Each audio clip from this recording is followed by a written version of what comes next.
Shalom and welcome to JewishTV.media. Today's topic is abortion in Jewish law. And this is an email which I have received. Dear Rabbi, after my second child was born, I've asked you if I'm permitted to, according to Jewish law, to take a break before becoming pregnant again. You told me yes and instructed on halachically permitted forms of contraception.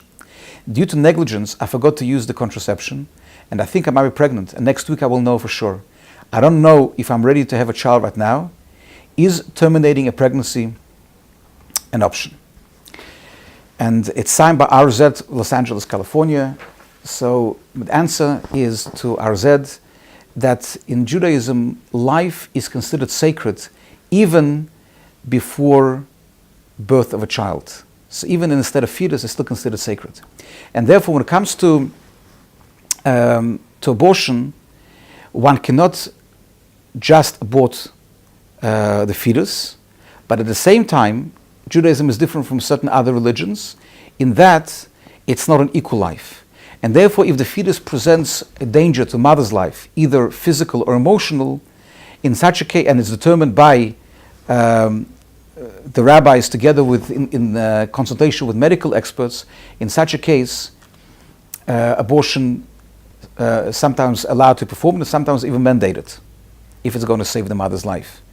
On the other hand, as soon as the head of the feet of the child comes into the world, it becomes an equal life.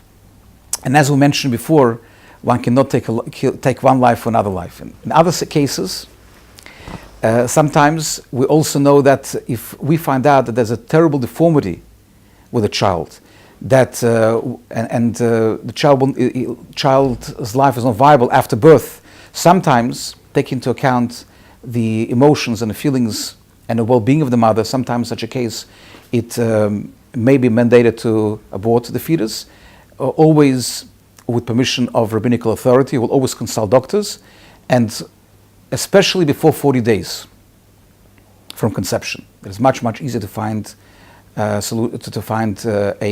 permission before the time.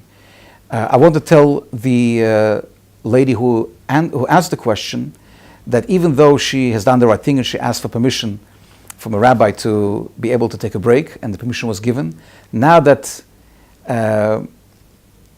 she became pregnant, she has to know there's no mistakes in this world, that there's God Almighty who decides who should be conceived, who's not conceived.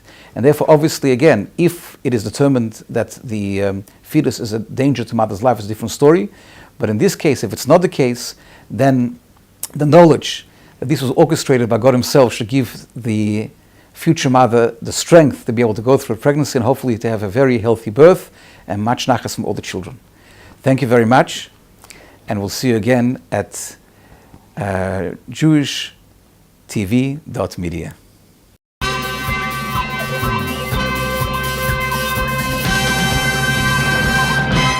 JewishTV.media